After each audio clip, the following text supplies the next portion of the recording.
Hi, everybody. I hope you enjoyed our back to normal Thursday. We had snow levels back down to 3,000 feet at times, probably a little bit lower. We've got snow that I'll show you coming up over the Cascade Passes. Instead of steady rain, the radar behind me, it's what, coming up on 5 o'clock. Clearly, that scattered precipitation. We had some lightning strikes earlier this morning down around Roseburg and south of Eugene. That's where a surface low was pushing inland. Uh, Pretty close to straddling the California-Oregon border. Thought we might get more heavy downpours that would lead to at least some hail up here in the North and South Valley. Anything we had of that nature was pretty isolated in nature. For the most part, it's just been scattered showers. In fact, the airport PDX here in Portland, obviously picking up less than 1/10 of an inch of rain today. But the scattered shower pattern continues overnight.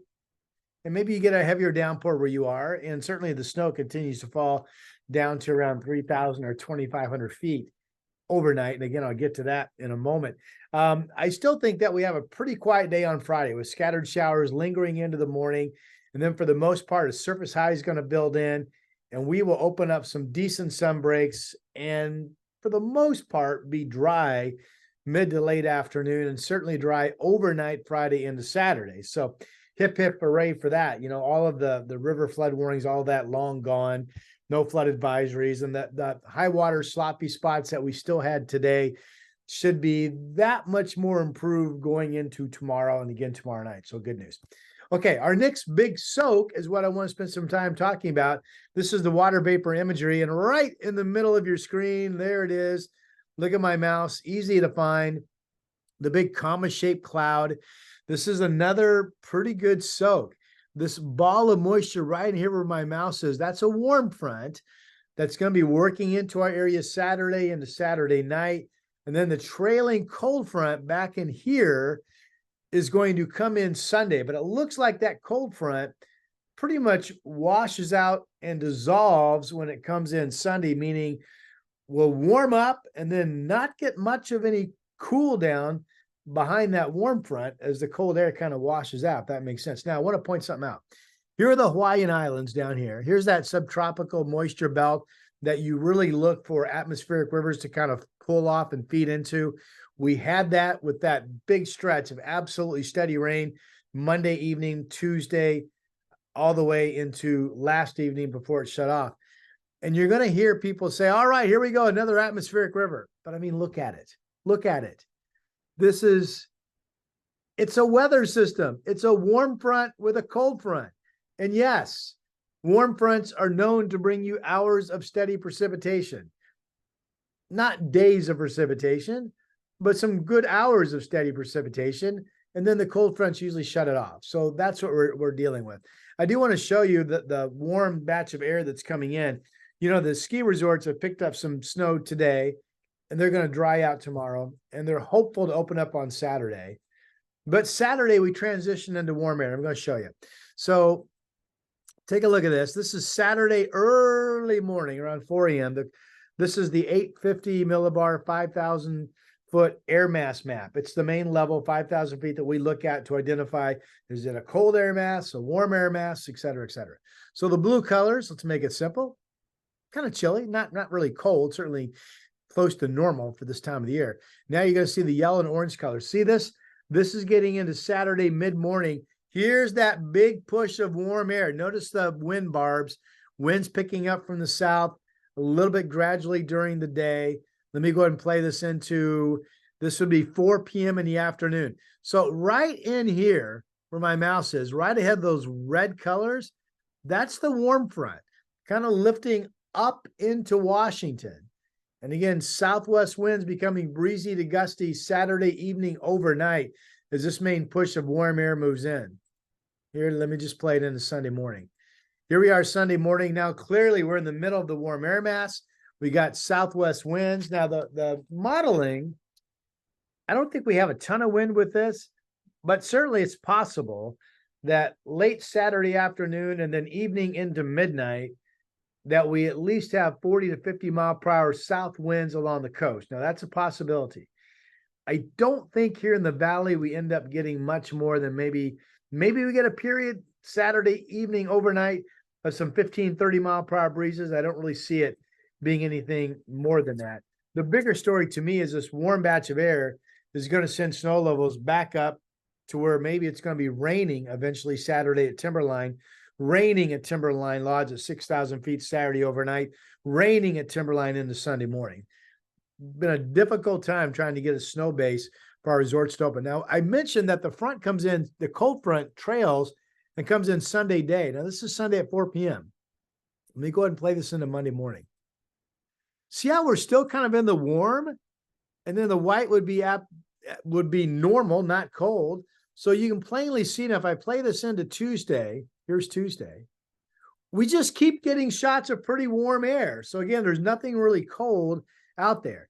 Now, again, I mentioned warm fronts bring hours of steady precipitation, pretty widespread. So let's check it out. This is Saturday morning. This will be around 10 a.m.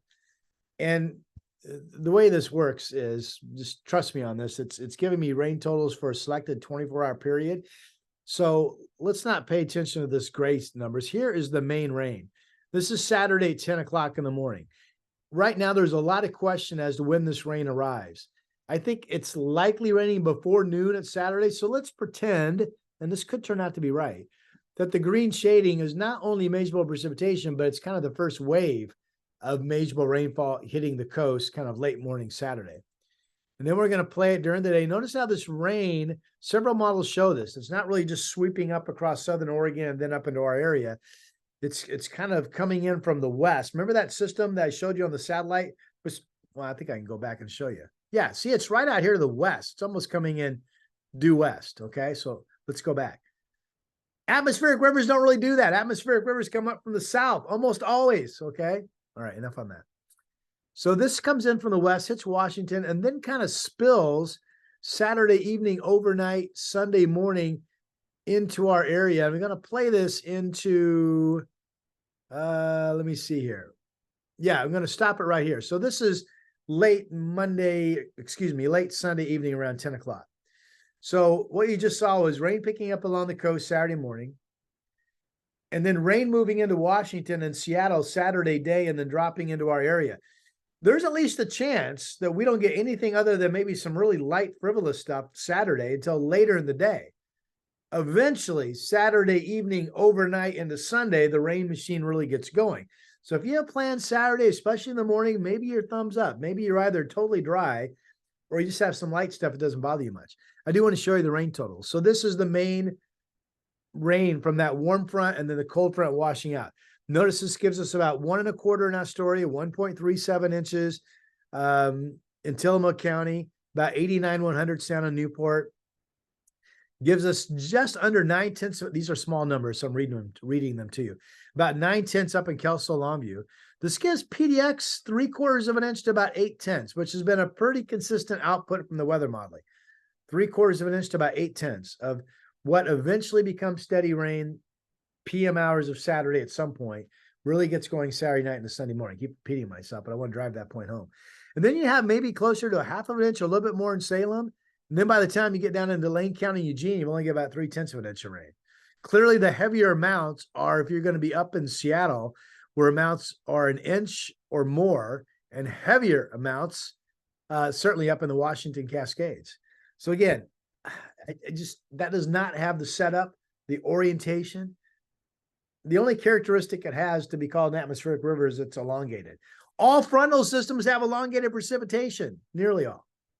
So there you go. And now I do want to step back for a second because I want to give you a review of how much rain fell in that true atmospheric river that started Monday evening and went through Wednesday evening. It was about a 46, 48-hour event. So to recap, this was the imagery that showed that atmospheric river coming from the tropics. There's Hawaii.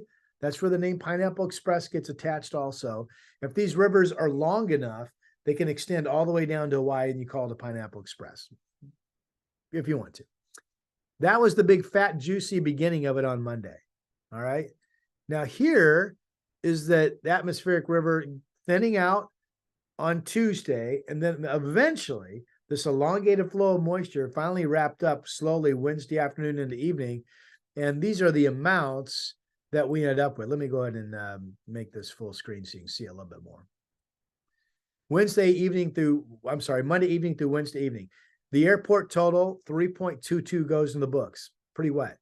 For December, so far, that goes back to last Friday, December 1st, 5.62. Now, that's interesting because normally the 31-day average for Portland is 5.77.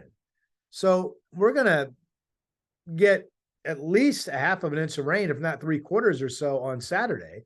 So that's going to put us over 6 inches and already put us well over the average for the entire month. So certainly very wet start to the month of December, which is a good thing, right? It's our water year. We want to get precipitation. We want hefty amounts. Now, also, it's very helpful if we can rack up some snow. So I grabbed this when it was still kind of daylight out just moments ago, 30 degrees at Government Camp. And you can clearly see there's snow over Highway 26, the ODOT camera. So during the day today, these are snow totals so far. Timberline 8, not bad.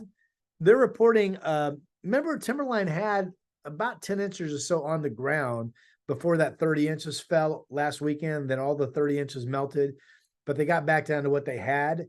You add 8 inches to that, and they're reporting a base right now of 19 inches. They're hopeful maybe of Saturday opening. We'll see. Meadows, 8 inches. Their base is 8. They lost everything that they picked up over the weekend. And Ski Bowl, that's 5 inches you're looking at, and their base is 5 inches there at Government Camp as well. A little bit more snow coming, pardon me, overnight tonight. This is my snow forecast. So it could be another 3 to 6 inches. I think showers are going to get more widely scattered. So it's going to be snow showers and then some breaks, and then snow showers and some breaks overnight into Friday morning up on Mount Hood. So fingers crossed, we could see another 3 to 6 inches down to 3,000 feet up there. And then Saturday morning is all dry. So if they're able to open, if Timberline says, yeah, we're going to do it. We have almost 2 feet of snow. We're going to make what we can. We're going to push it around. We're going to open up a lift or two. If they do that, Saturday morning could be dry. That'd be decent weather up there. But then later in the day, here comes the rain. Snow levels are Saturday. I have them going up to 5,500 feet, and maybe it goes up to 6,000 feet. So that's potentially a wet mix to close the day. That's all rain developing at Government Camp. That's why the snow forecast is 0. Rain at Government Camp to as much as 8 inches higher in the mountain. Precipitation is a wet mix to all rain at pass level Saturday overnight into Sunday. Again, that's why I have 0 to 6. It's all rain at pass level, 6 inches higher in the mountain. And then it still looks like we have dry weather on Monday and Tuesday. So that's the latest. Again, you can always get my custom updated 5-day forecast, including snow amounts and snow levels on my weather site, portlandweather.com, and just click to the ski forecast page. Easy to find. And of course, my 7-day forecast for Portland is also there. Thank you, Hazeldale Tire Pros, for sponsoring. So I still think tomorrow's a really nice day. Some scattered showers, mainly in the morning, partly cloudy skies developing, becoming for the most part dry tomorrow night. And then Saturday's the wild card. We wake up, it's dry. How long in the day before we start getting rain? The modeling again showing that the rain comes in over Washington and then kind of drops down into our area. So we'll see. Notice 47 Saturday. Notice Sunday morning 46. Remember, you get warm air coming in Saturday night. The temperature doesn't go down. It may go up. It could be 50. It could be when we wake up Sunday. And if it is 50 when we wake up Sunday, then maybe that high on Sunday ends up being as warm as 56, 57. We'll see. And then that should end Sunday night after picking up maybe 3/4, 8/10 of an inch of rain. And then Monday we're dry, Tuesday we're dry. And then some of the models show we're dry Wednesday with showers, Thursday with a weakening front. Other models show, no, we get some showers developing Wednesday, and there's still a shower chance Thursday. But notice, while there could be there probably will be, I think, some frosty spots around Tuesday morning, but generally there's no cold air here. Certainly going into the weekend, it's pretty mild. So that is your update on this Thursday. As we look forward to a little bit of a dry out tomorrow, and then we'll track how high the snow levels go with that system coming in Saturday. For now, I'm meteorologist Rod Hill. If you haven't subscribed to my YouTube channel, please do it. Really helps me out, and I'll talk to you soon.